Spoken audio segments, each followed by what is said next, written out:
एक वक्त का किस्सा है। एक गांव में बिट्टू नाम का लड़का तंदूर पर रोटियां लगाया करता था। तंदूर का मालिक बिट्टू को 1000 दिहाड़ी देता था, जिससे बिट्टू और उसकी माँ अपना गुजारा करते थे। अगले दिन बिट्टू तंदूर पर रोटियां लगा रहा होता है तो कुछ ग्राहक बिट्टू के पास आते हैं। बिट्टू मुझे 100 रोटियां बना दो और हर रोटियां जलाना मत, वरना तेरी खैर नहीं। भाई मेरी 150 रोटियां लगा दो।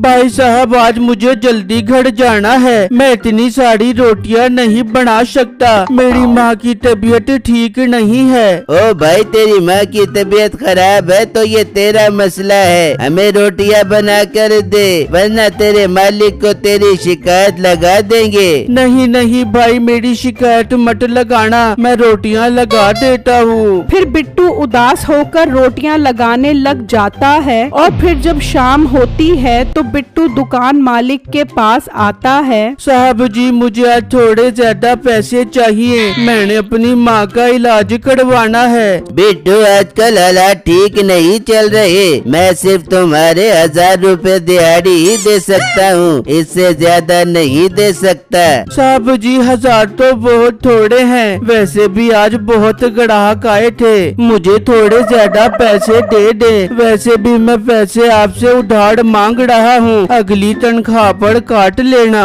देख बिट्टू तुम्हारी 1000 दिहाड़ी है, वो लेने हैं तो लो वरना ये भी नहीं मिलेंगे। नहीं नहीं साहब जी ऐसी बातें मत करे, मुझे 1000 रुपए ही दे दे। फिर बिट्टू अपनी दिहाड़ी लेकर वहाँ से चला जाता है, जबकि उसी गांव में मीठे नाम का लड़का अपने दोस्तों के साथ मिलकर परिंदों का शिकार करता था और उन्हें महंगे दामों बेच दिया करता था। एक दिन वो जंगल में परिंदों का शिकार करने के लिए जाल लगा देते हैं। काफी देर इंतजार करने के बाद वहाँ पर एक बहुत खूबसूरत मोर आ जाता है। अरे वाह क्या खूबसूरत मोर है, इसका शिकार तो मैं ही करूँगा। नहीं मीठे इसका शिकार मैं करूँगा, ये मोर मेरा है। वो बहस में मसरूफ होते हैं कि वो मोर उड़ जाता है। मीठा जल्दी से उस मोर पर गोली चला देता है, गोली मोर के पंख पर लगती है। देख मैंने इसको जख्मी कर दिया है, अब चलो जल्दी से इसे ढूंढते हैं। वो वहाँ से निकलते हैं और इधर उधर घूमने लगते हैं, लेकिन उन्हें मोर कहीं नजर नहीं आता। ये मोर कहाँ चला गया, मैं इसको ढूंढे बगैर चैन से नहीं बैठूंगा।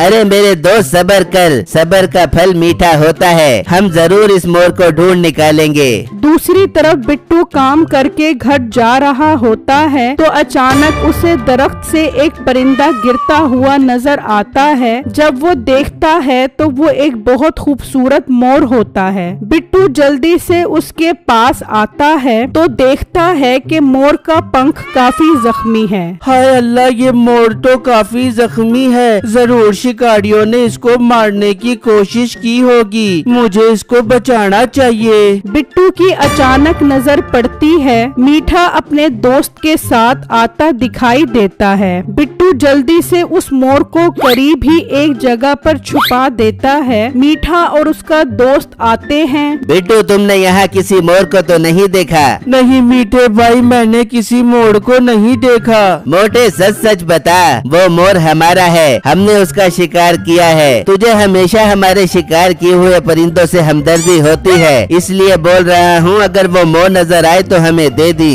मीठे भाई अगर मुझे मोर नजर आया तो मैं आपको दे दूंगा। अच्छा मैं चलता हूँ। ये कहकर बिट्टू वहाँ से चला जाता है और छुपकर मीठा और उसके दोस्त के जाने का इंतजार करता है। और जब मीठा और उसका दोस्त वहाँ से जाते हैं तो बिट्टू जल्दी से उस मोर को उठाता है और घर ले आता है। माँ जी ये मोर मुझे जख्मी हालत में मिला है, हमें इसका इलाज करना होगा ताकि ये फिर से उड़ने के काबिल हो जाए। फिर बिट्टू बिट्टू उसकी मरहम पट्टी करता है और उसे दाना डालता है। मोर जल्दी से वो दाना खाने लग जाता है। फिर जब सुबह होती है, माँ जी इस मोड़ का अच्छे से ध्यान रखना, ये ठीक से उड़ नहीं सकता, इसलिए इसको बाहर जाने मत देना वरना वो शिकारी इसको पकड़ लेंगे। ठीक है बेटा, मैं इसका ध्यान रखूंगी, तुम आराम से काम पर जाओ। फिर बिट्टू दुकान पर आता है और मामूल के मुताबिक रोटियां पकाने लग जाता है। अभी कुछ ही देर गुजरी होती है कि वहाँ वही जख्मी मोर आ जाता है और बिट्टू के पास बैठ जाता है।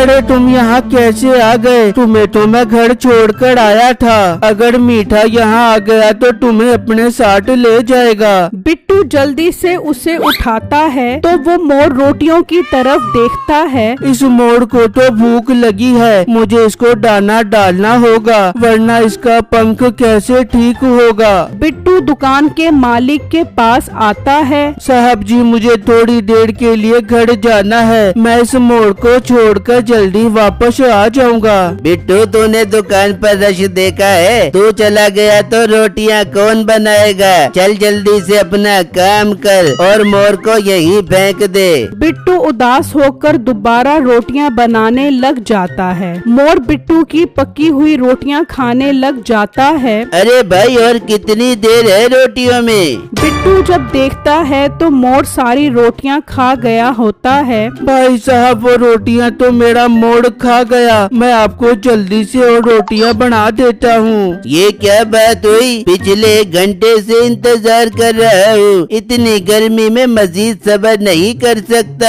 अभी जाकर तुम्हारे मालिक को शिकायत करता हूँ, अपने परिंदे घर छोड़कर आया करो। वो ग्राहक मालिक के पास आता है। मैं इतनी गर्मी में इतनी देर से इंतजार कर रहा हूँ और तुम्हारे मुलाजिम के मोर ने सारी रोटियाँ खा ली। मेरे पैसे वापस करो, मैं कहीं और से रोटियाँ ले लूँगा। दुकान मालिक गुस्से में बिट्टू के पास आता है। तेरे इस मोर की वजह से मेरे सारे ग्राहक खराब हो रहे हैं। दूसरी बार ग्राहक तुम्हारी शिकायत लेकर आया था। साहब जी मुझे माफ कर दे, मैं इस मोड़ को कल से बंद करके आऊँगा। इसको भूख लगी थी इसलिए इसने रोटियां खा ली। मैं मजीद बर्दाश्त नहीं कर सकता। तू अपना मोर लेकर यहाँ से निकल और कल से काम पर आने की जरूरत नहीं है। मालिक ये आप क्या कह रहे हो? मुझे नौकरी से निकाल दोगे तो मैं क्या करूँगा? मेरी माँ बहुत बीमार है, मैंने उसके इलाज के पैसे जमा करने हैं। वो सब मेरा मसला नहीं है, जहाँ मर्जी से इलाज करवा।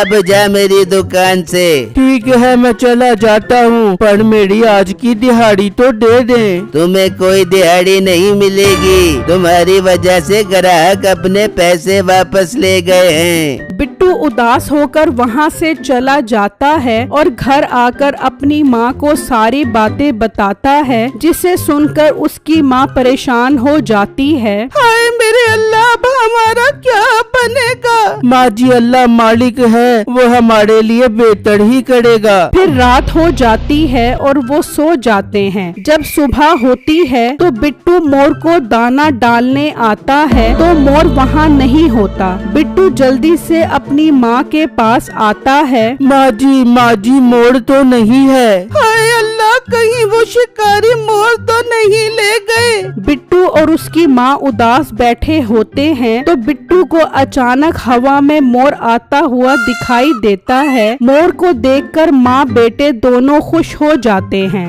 बिट्टू की नजर मोर के पाँव पर पड़ती है तो उसके पाँव में 5000 का नोट होता है। माँ जी वो देखो, मोर के पाँव में 5000 का नोट है। अब मैं इन पैसों से आपका इलाज करवाऊंगा। अभी कुछ ही देर गुजरती है। मीठा अपने दोस्त के साथ आ जाता है और वो मोर को देख लेते हैं। ओ मोटे पेट वाले गेंडे, ये हमारा मोर तेरे पास क्या कर रहा है? चल कम्मू इस मोर को उठा। नहीं मीठे भाई, ये मोर मैं आपको नहीं लेकर जाने दूंगा। तुम इस पर जुल्म करके इसको मार दोगे। चुप कर मोटे गेंडे, चल कम्मू इस मोर को उठा ले। फिर वो मोर की तरफ जाने लगते हैं तो मोर उन पर हमला कर देता है। वो दोनों डर कर भाग जाते हैं। तभी तंदूर वाला वहाँ पर आ जाता है। बिट्टू मैं लुट गया, मैं बर्बाद हो गया, मुझे माफ कर दो, मैंने तुम्हारे पैसे नहीं दिए और आज मेरे पैसे चोरी हो गए। इतनी जल्दी मैं दूसरा बंदा कहाँ से लाऊंगा? तुम मेहरबानी करके काम पर वापस आ जाओ, आइंदा के बाद मैं तुम्हारे पैसे नहीं खाऊंगा। ये सुनकर बिट्टू को उस पर तरस आ जाता है और वो उसके पैसे वापस दे देता है और बिट्टू दुकानदार को सारी बातें बताता है। वाह बिट्टू, ये मोर तो तुम्हारा बहुत वफादार है, तुम कल से इसे भी दुकान पर लेकर आना। अब तुम्हारे माँ के इलाज की जिम्मेदारी मैं उठाऊंगा। फिर बिट्टू खुशी खुशी दोबारा तंदूर पर रोटियां लगाने लग जाता है।